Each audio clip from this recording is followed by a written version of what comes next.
The Bermuda Triangle, one of the deadliest stretches of ocean on Earth. But what if there were an even deadlier one? In the Pacific, there may be.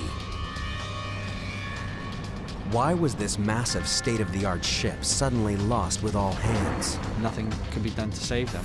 What happened to this aircraft that vanished without a clue? I think an entrance to another dimension opened in this area. What deadly forces send sailors to their doom? It's really a terrifying experience for those that were on board. The world's most powerful navy knows the dangers well. The moment you stop respecting it or fearing it is when things go wrong.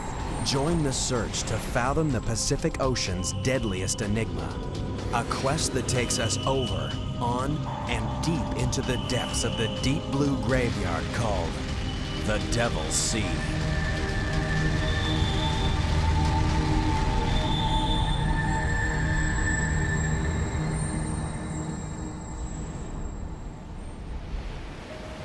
September 8th, 1980. Carrying 150,000 tons of iron ore, the bulk carrier Derbyshire is 230 miles off the east coast of Okinawa. The Derbyshire is a gigantic ship, longer than 3 football fields, twice the size of the Titanic, only 4 years old. From stem to stern, her design is state-of-the-art. Anyone should have felt perfectly safe sailing aboard her. But some, like able seaman Peter Lambert, didn't. Whenever he came home on leave, he'd naturally talk about the ship he was on, about the people he'd met, the seafarers, the friends he'd made. And of course he wrote letters home. And as I say, he just said he just didn't like the Derbyshire, just something about it. There's a lot of people said the same thing. Reluctantly, Peter signed on for one more voyage to earn enough money to get married. He was 19 years old, but his wedding would never take place. On September 9th, the Derbyshire and her entire crew disappeared.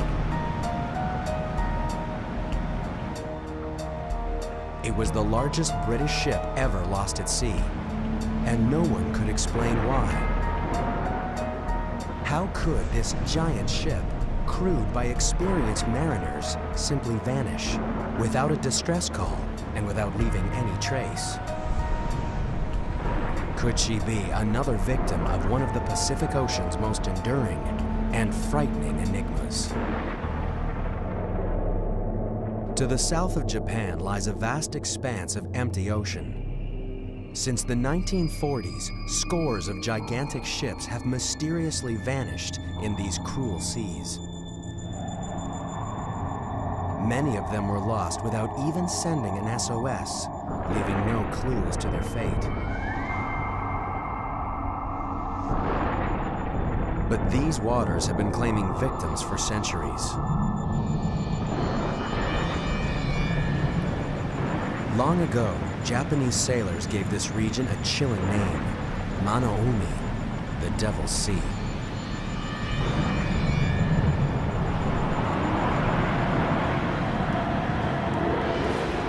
Japanese legends tell of unknown forces that overpower the strongest of ships and great sea monsters that drag sailors to their death.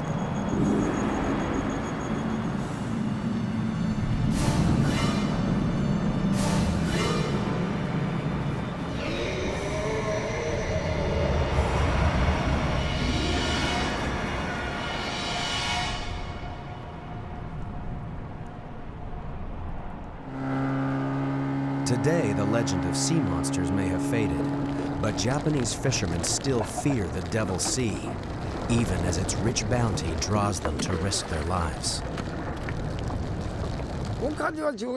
A Devil's Sea is also an abundant sea. Fish always cluster here. These seas are very different from other places. Waves change quickly and unpredictably. So if you're relaxed on a boat in these places, you will get into trouble. Intrigued by persistent reports of mysterious disappearances, Some have searched for patterns that might solve the enigma of the Devil's Sea. Some claim that when plotted on a map, the modern disappearances form a triangle of doom. But that's only the beginning. The triangle in the Devil's Sea lies on the same lines of latitude as another infamous stretch of ocean on the other side of the world, the Bermuda Triangle. Could this be more than coincidence? Could the Devil's Sea be another Bermuda Triangle, or even deadlier than the Bermuda Triangle? There are those who think it might be. Author and expert in paranormal phenomena, Professor Junichi Yaoi has controversial theories about why so many ships have disappeared in the Devil's Sea. There are many possible answers for this. Basically, I think some of the tankers sank because of the condition of the sea, because these incidents happen in seas which could be rough, or because of storms. However, if these tankers had just disappeared, I would say they might have gone to another dimension. I think there was an entrance to this other dimension opened from that area. Most scientists dismiss Professor Yaoi's theories as science fiction. But in the Devil's Sea, ships keep disappearing.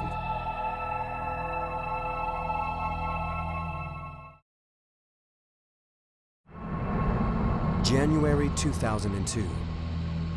The MV Linjie, a Chinese freighter with 19 crew on board, fails to arrive at the Japanese port of Kagoshima.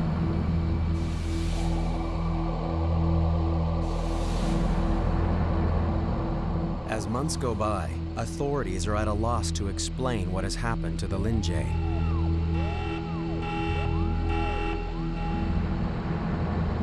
She has disappeared without a distress call and without leaving any signs of her fate.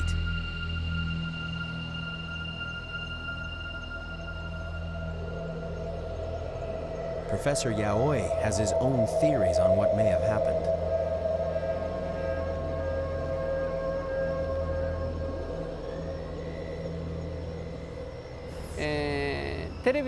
Let me explain it with an easy example.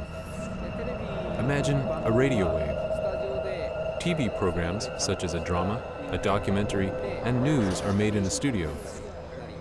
When these programs are broadcast, their mode is changed to a radio wave, which we can't see nor touch.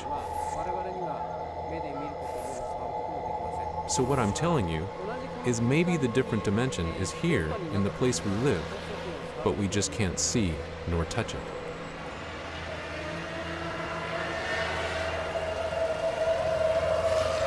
While some find Professor Yaoi's theories a comforting way to explain the unexplainable, maritime experts remain skeptical. I'm a disbeliever, probably a fairly strong disbeliever of anything like that. David Mearns is a shipwreck hunter with an impressive record of locating lost ships and a pragmatic attitude to the paranormal. I'm hired by people to come up with answers in a purely scientific and technical matter. So to actually come back and say, well, you know, I just can't explain it. It must be that Bermuda Triangle thing or the Pacific Triangle. And, you know, I don't think I'd have much credibility any longer. In 1994, David and his team faced one of their biggest challenges to date: solve the mystery of the lost ship Derbyshire. It would be a mission that would push even these experts to their very limits. This time they faced a formidable foe, perhaps the toughest ever, the Devil's Sea.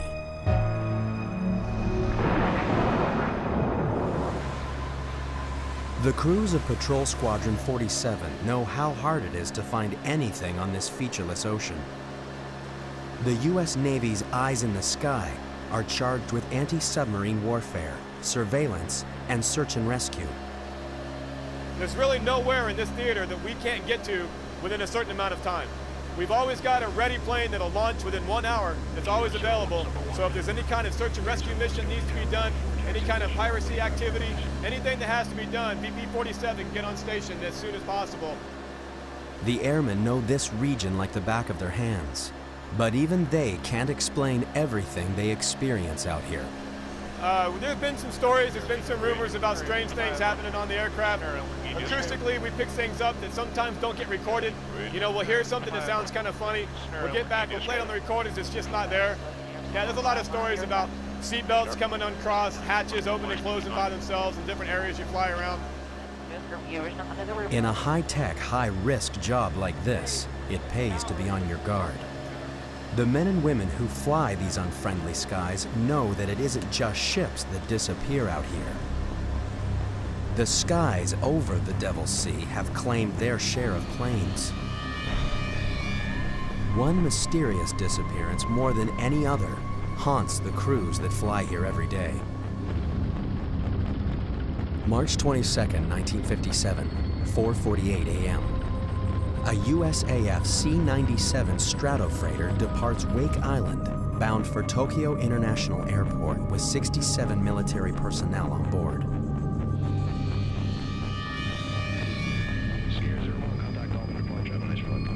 The flight is scheduled to take 9.5 hours, and sufficient fuel for 13.5 hours is on board. For 8 hours, the flight progresses normally. At 2:30 p.m., the pilot radios an estimated arrival time of 5 p.m. and adds that all equipment is functioning normally. Weather in the region is good. Flying conditions are nearly perfect. An hour and 15 minutes later, the pilot radios that he's 200 miles from Tokyo. Air traffic controllers expected the aircraft to arrive within 2 hours. But the C-97 never touches down at the airfield.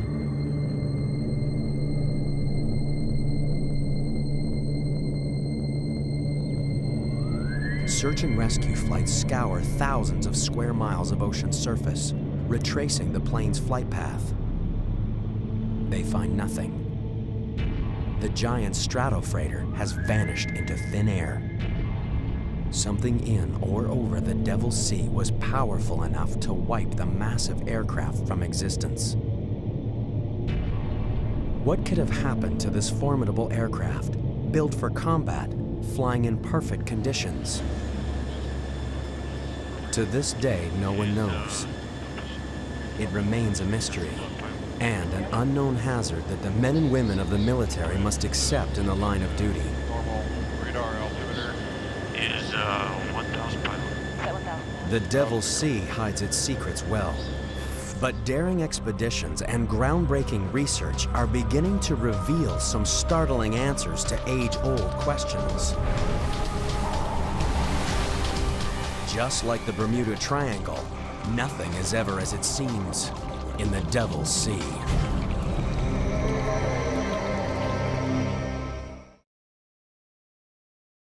The Devil's Sea, south of Japan, has earned a reputation as a Bermuda Triangle of the Pacific. Giant ships sailing through these waters have disappeared suddenly and without a trace.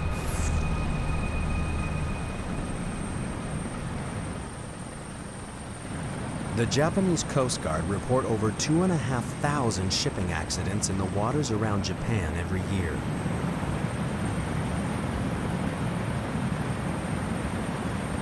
These deadly waters are vast and unforgiving. The chances of finding a ship lost out here makes finding a needle in a haystack look easy.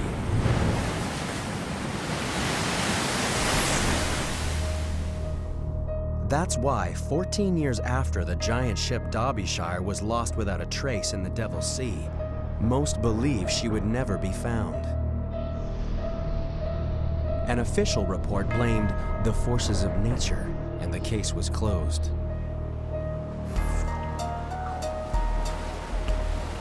But the families of the Derbyshire's crew weren't willing to let them go quietly into the night. They wanted answers. All we wanted really was the evidence to prove exactly what happened to that ship and why 44 people had lost their lives.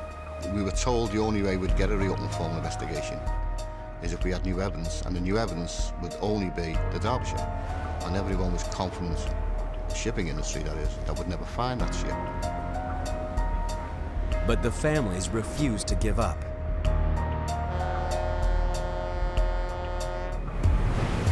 In July 1994, an expedition team led by David Mearns of Oceaneering Technologies headed into the Devil's Sea, convinced that they could crack the case. Their hopes were pinned on one slim lead.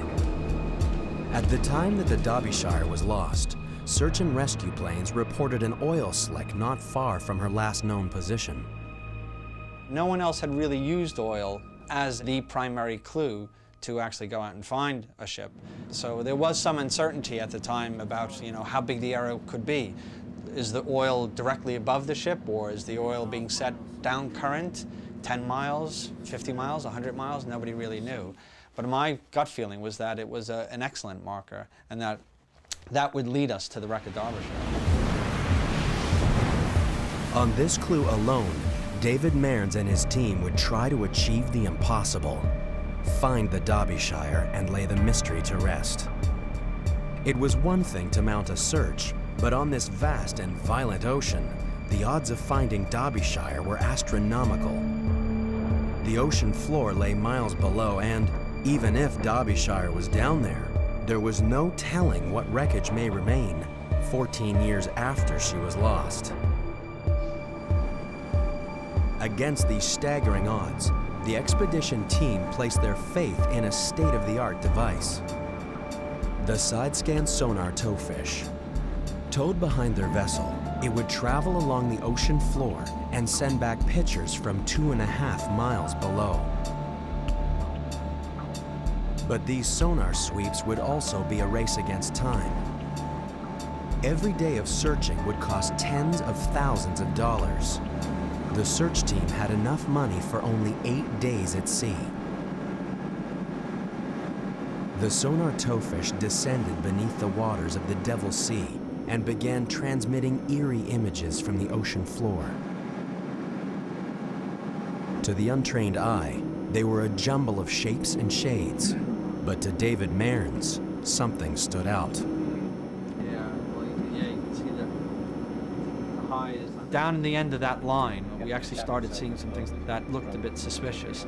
And as we went on to the next line, we saw even more trace. And then finally the third line, we went right over to something which was a great big dense patch of hard material. Whether it was rock or wreck, we couldn't tell. Look at that one falling right across. Could this be the break they were hoping for? The team knew the success or failure of the expedition hung in the balance.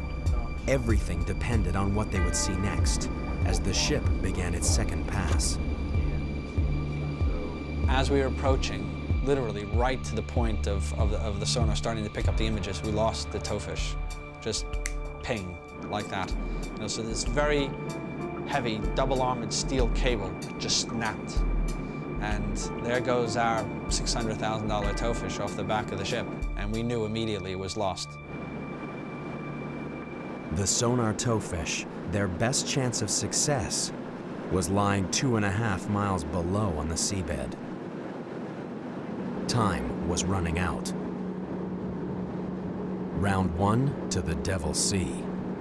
And before a recovery can be attempted, a storm threatens on the horizon, and the team must batten down the hatches and brace for impact. They're painfully aware of what the weather can do out here. In living memory, a storm devastated the most powerful navy ever to sail the seas. Today, that same navy is armed with awesome technology and steeled by the lessons of history. But are these sailors destined to once again face the wrath of the Devil's Sea? For centuries, the Devil's Sea has terrified all who sailed its treacherous waters and taken many of them into its deadly depths. This is a place so fearsome, it spawned ancient legends of demonic forces and modern speculation that it might be another Bermuda Triangle.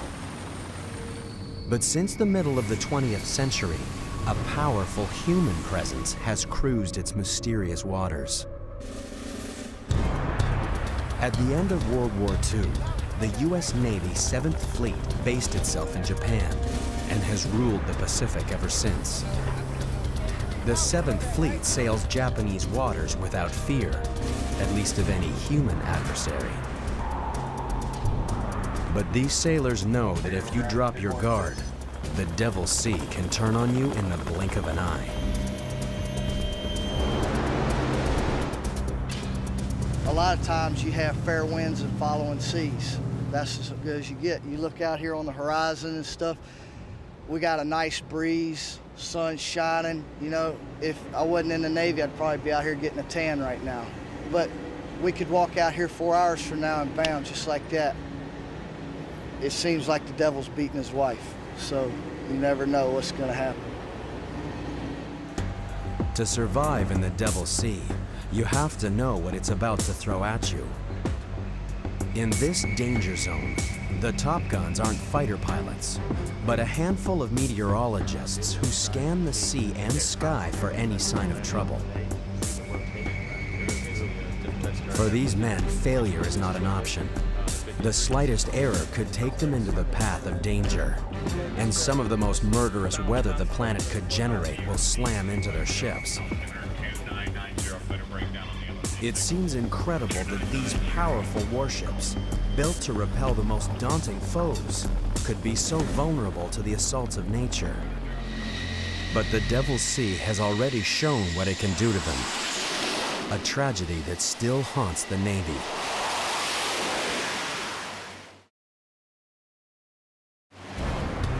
December 1944. World War II rages in the Pacific. The suicide squadrons of the Japanese kamikaze are the most feared enemy in this theater. But the terror they inspire is about to be surpassed. Task Force 38, a U.S. Navy carrier battle group, pounds Japanese forces in the Philippines, softening them up before MacArthur's invasion hits the beach.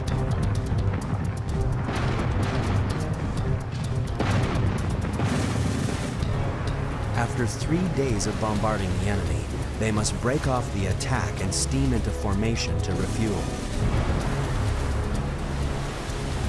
But just over the horizon, a deadly force is gathering strength. A force far more destructive than anything the Japanese could throw at them. As the ships struggle to refuel in growing seas, they're stalked by the growing fury of a powerful typhoon. There's nowhere to hide as the storm strikes. Suddenly, the sailors of Task Force 38 are thrown into the fight of their lives.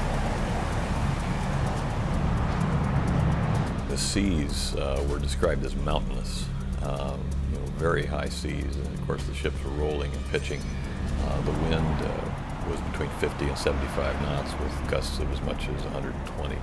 So the noise level was terrific, and of course the ships were moving from side to side and up and down. It was really a terrifying experience for those that were on board. In fact, there were some sailors who had faced the kamikaze menace and found that the typhoon was probably the worst experience of their lives. For the men of Task Force 38, the next 24 hours were a living hell. Storm-force winds and 60-foot waves pounded them, capsizing 3 destroyers, badly mauling 16 other ships, sweeping more than 200 planes off the carriers, starting raging fires below decks. When it was over, 765 American sailors were dead. It was the U.S. Navy's worst natural disaster of the 20th century. The mighty fleet limped back to port, bearing the scars of battle. The murderous typhoon had caught Task Force 38 by surprise. To prevent a disaster like this from ever happening again, the Navy set up weather forecasting stations throughout the Pacific. Today, the U.S. Navy Meteorological and Oceanographic Command in Yokosuka, Japan is on high alert.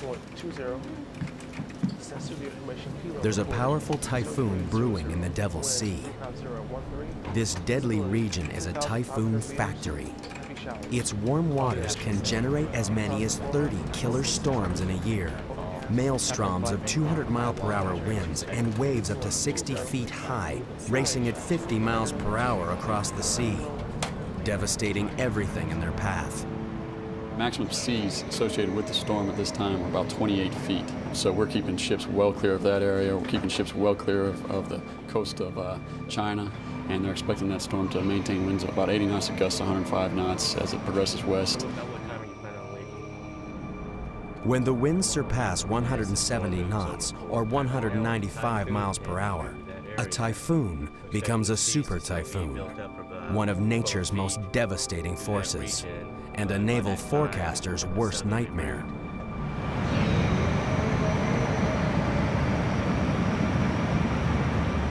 In a super typhoon, you can have seas well in excess of 35 feet, and much larger than you ever want to see a ship encounter. Very capable of sinking ships, grounding ships, destroying harbor facilities and housing on islands. Just absolutely devastating to anything that they encounter. 170 knots will tear down concrete walls and permanent structures.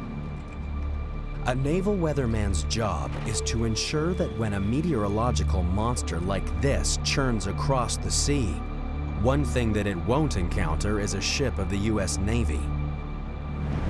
If they're close enough to land, they can ride out the storm in the relative safety of a harbor. But ships too far from land have no option but to ride out the fury of the storm. Many of the ships lost in the Devil's Sea have disappeared during the worst winter months, when storms are most frequent and deadly. But these are giant ships, built to withstand the worst conditions. A typhoon alone shouldn't sink them. When the giant bulk carrier MV Derbyshire sailed into the Devil's Sea, it was September 1980, the heart of the annual typhoon season.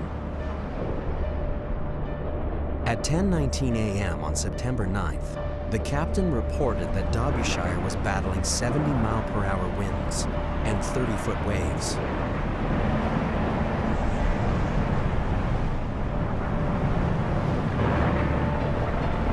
But the captain wasn't especially worried. He was confident that a ship as large and well-designed as his should have no trouble surviving even such severe weather.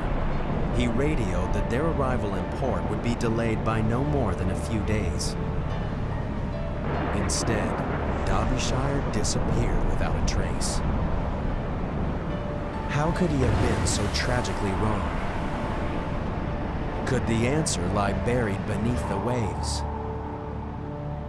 Violent forces lurk down here, forces that modern science struggle to fathom, forces that may hold answers to the mysteries of the Devil's Sea.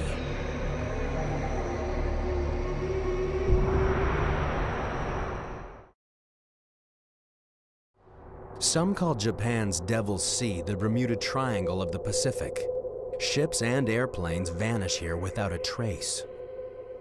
Could the answers to the mysteries lie here, far beneath the stormy surface? Down here lurk powerful, deadly forces. Forces that imperil all who sail on or under the Devil's Sea.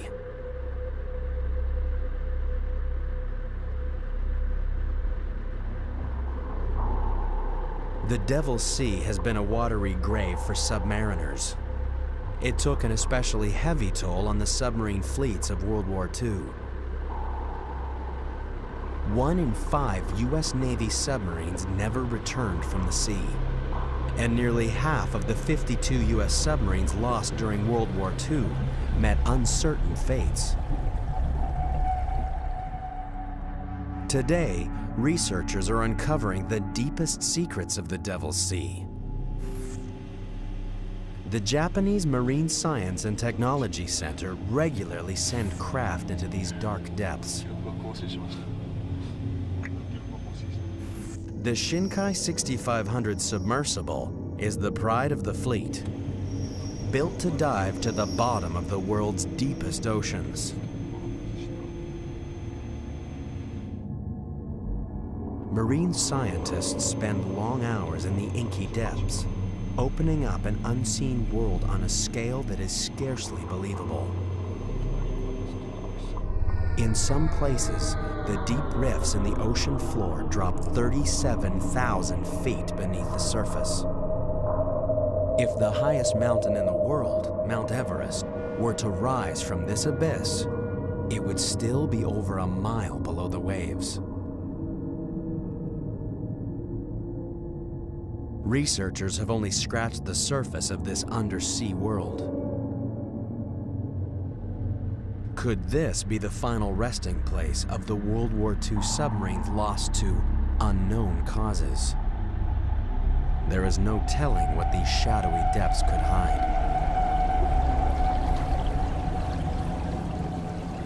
Some have even suggested that there is an alien life force lurking beneath the Devil's Sea.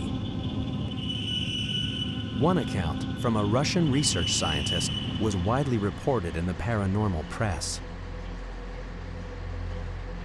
On August 18, 1980, the Soviet vessel Vladimir Vobirov was returning from a research mission off the coast of Japan. Expedition leader Professor Platonov claimed he was on watch when suddenly an unidentified submerged object burst from the sea and circled the ship. According to the professor, it was cylindrical in shape and scorched the area with a blinding blue light.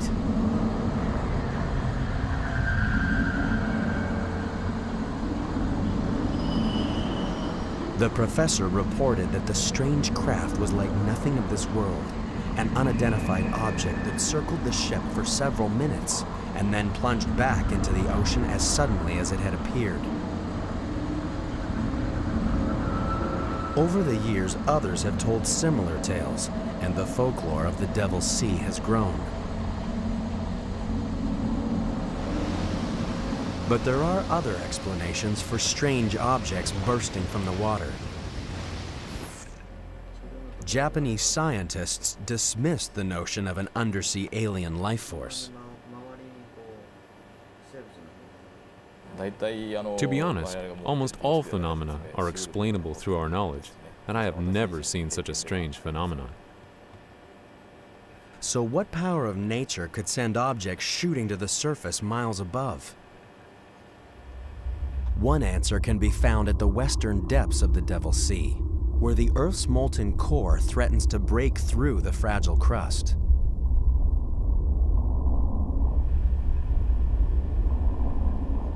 Without warning, violent forces can burst from the ocean floor and then disappear just as quickly, leaving no evidence of their fury. Except perhaps the mystery of a vanished ship. In the 1950s, a New York Times report on a mysterious disappearance first brought the world's attention to the Devil's Sea.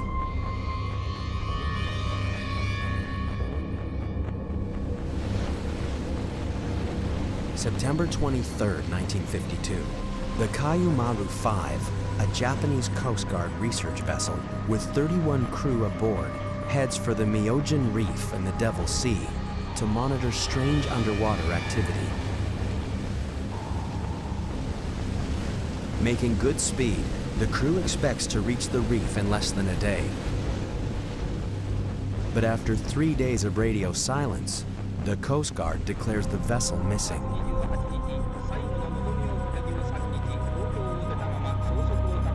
Ships in the area change course to search for survivors. None of the Kayumaru's crew is found. The mystery deepens until, by chance, the searchers witness a violent natural phenomenon.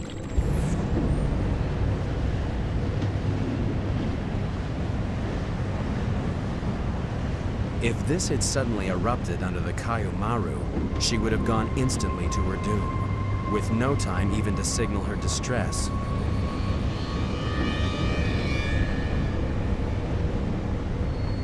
Searchers found a few scraps of wreckage, but none of them bore a ship's name, and there were no survivors to tell their tale. The fate of the Kayumaru would remain a secret of the Devil's Sea. Grieving relatives were forced to accept that the ship was simply gone, and with it, their husbands, sons, and fathers.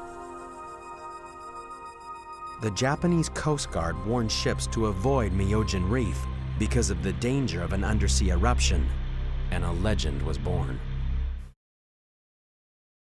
But rumblings in the depths can kill in more ways than one.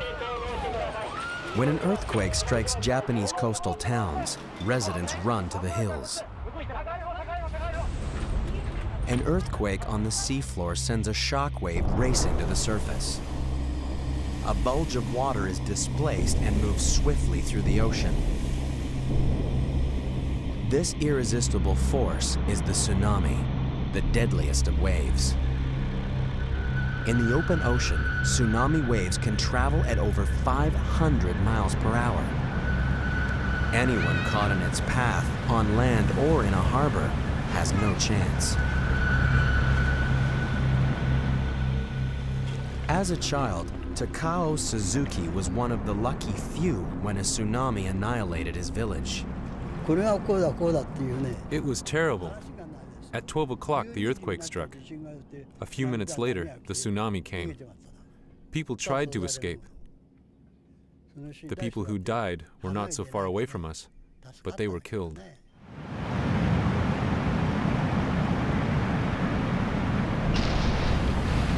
Throughout history, tsunamis have taken the lives of hundreds of thousands of people. Today, tsunamis still wreak havoc along the coast of Japan. And all too often, people don't realize the threat they pose until it's too late. No one is more aware of the awesome force of the tsunami than Chip McCreary of the Pacific Tsunami Warning Center. Even a 10-foot tsunami is quite destructive because sea level will rise by 10 feet and it'll stay high for 5 minutes, 10 minutes, 15 minutes. And during that time period, of course, a lot of water rushes on shore, and it can rush on shore with a high velocity. This not only floods areas, but the force of the water knocks things down and picks up debris, which in turn acts as battering rams. It's no wonder that some have suggested that these monster waves could be responsible for the ships missing in the Devil's Sea. But those who know the tsunami best say it's unlikely. A big destructive tsunami might only be a meter or less in height out on the open ocean, and because these waves have very long wavelengths, the time it takes for the wave to go up and then go back down is a long time. It might be 20 minutes, even up to an hour. So this slow rise and fall of the sea out in the middle of the ocean is quite unnoticed. Although they cause massive destruction on the coast, tsunamis can't take the blame for a ship missing at sea. Far out to sea, time was running out on the expedition searching for the lost ship Derbyshire. There had been a promising sonar scan of the seafloor where the ship was reported missing. But before they could make a positive identification, the sonar towfish had been lost, claimed by the Devil's Sea. Now the storm relented and the mission could go ahead. They would attempt to recover the towfish and identify the target. But would they be prepared for what they'd find 2.5 miles below?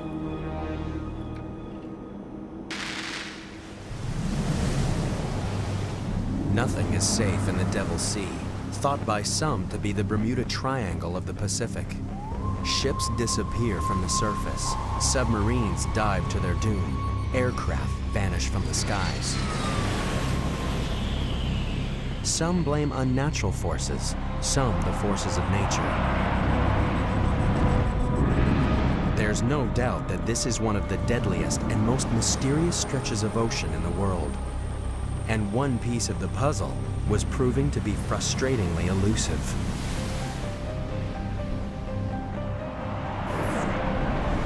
the Devil's Sea had foiled one attempt to solve the mystery of the lost ship Derbyshire. The expedition team had lost their sonar towfish just as it was beginning to transmit images of a suspicious formation on the ocean floor. Now they would launch a rescue mission, a desperate attempt to recover the towfish and identify the target below. The team readied their remote-operated vehicle, or ROVE. This mission would push it to its limits. Would the ROVE's titanium frame withstand the crushing pressures that it would encounter as it descended? A few slender cables were all that kept this high-tech submersible tethered to the ship. If anything went wrong 2.5 miles down, there was nothing anyone on the surface could do. So the tension was incredibly high. You've got a very expensive piece of equipment sitting on the seabed, and there's a wreck down on the seabed that you know it's the wreck you want, but without that picture proving it, no one will believe you. So if you had come back, you know, without being able to do that, you'd have failure on every single front. We recovered our towfish, which was technically a very difficult thing to do, picking up this 1-ton probe and bringing it onto the deck. And then we had to dive on the target, and we had about 6 hours of time left before we actually had to leave. The anxiety on board grew as never before seen images appeared out of the gloom. The ROVE picked up a trail of glittering iron ore, the cargo the Derbyshire was carrying when it disappeared.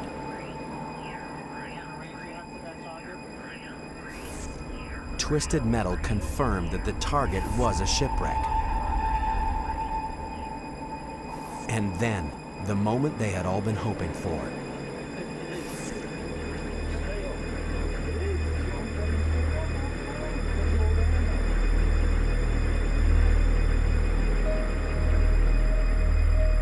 Proof at last that the mighty ship had not simply disappeared, that behind this mystery at least, there lay an answer.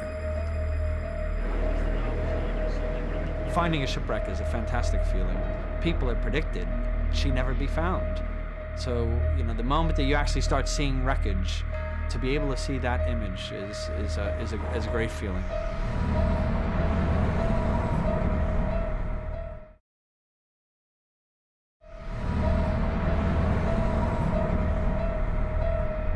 For Paul Lambert of the Derbyshire Family Association, the news brought relief and a sudden crushing sense of loss.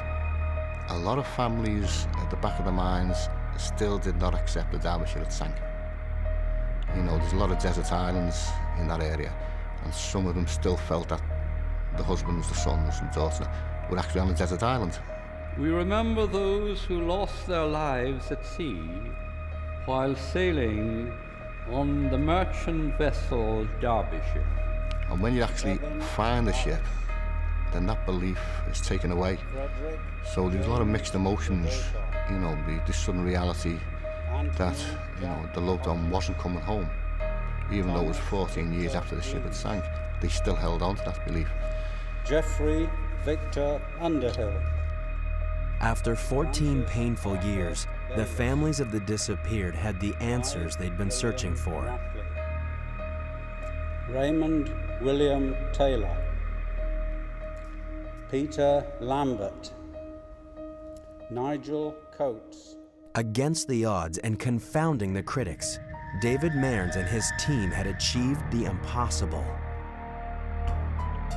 They had found the twisted remains of the Derbyshire. But the question remained, what catastrophic event could have sent her to the bottom? The findings of the expedition helped maritime experts piece together the doomed ship's final moments. Derbyshire was caught in a typhoon she couldn't outrun.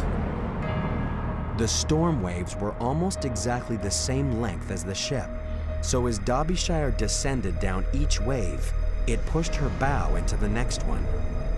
As wave after wave rolled over her, they tore away her bow fittings and flooded her forward hold. Now the bow is actually biting into the waves, and they probably knew at that time they were in real trouble. They could feel it. An experienced master and crew could actually feel the sluggishness of the vessel rising to the waves because they know the forward section is now being flooded. With her bow held underwater, it was only a matter of time before the waves stove in cargo hatches 1 and 2, and the ship began a descent from which she could never recover. The relentless sea tore her into 3 pieces and crushed her as she sank. The crew had no chance. There was no way for them to launch their lifeboats or to be saved in any way. They just had to hope that the ship somehow rode it out even while she was foundering. But I think there would have been some minutes there where they knew, possibly as many as 10 minutes, where they knew that that nothing could be done to save them.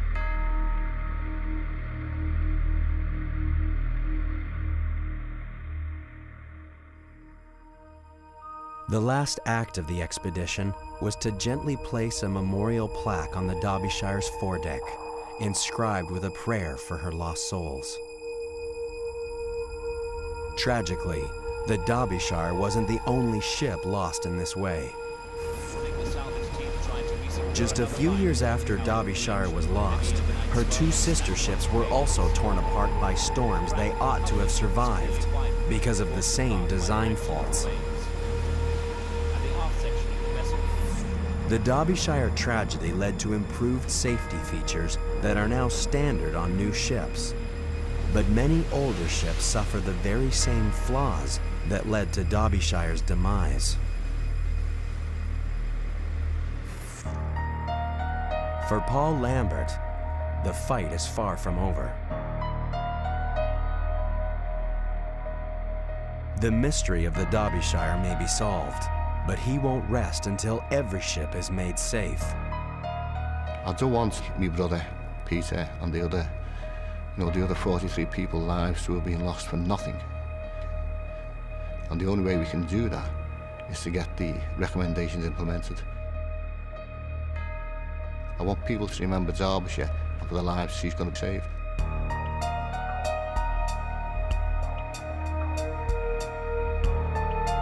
It may be cold comfort, but there is some comfort in the knowledge that many mysterious disappearances can be accounted for. And every mystery solved improves the odds for the thousands of seafarers who venture out onto the Devil's Sea every day.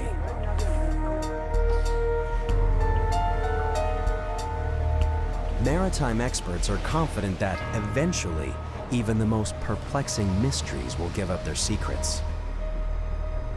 When you're at sea on a ship and you're out there and there's nothing else, there's you and your crew and your vessel, things happen, nobody knows, and Derbyshire was one of those ships where if we hadn't found it, nobody would ever know. And if you wanted to think she was overcome by the forces of some unexplained phenomenon, people could have believed that as well. But we've proved that that was incorrect. Now we know why she sank. So that's what gives me the confidence that these things are explainable. At least in the case of Derbyshire it is. But for some, the enigma will always remain. Many people now realize that there are many things we can't solve, even though we have witnessed great progress in science. However, I don't think I can persuade people who insist that there is nothing science cannot solve. Every day, this vast expanse of ocean continues to be plied by hundreds of ships, braving the forces of nature and the terrors of the unknown. As the Devil's Sea casts a shroud over its mysteries, the sailors can only pray that they won't fall victim to the Pacific Ocean's deadliest waters.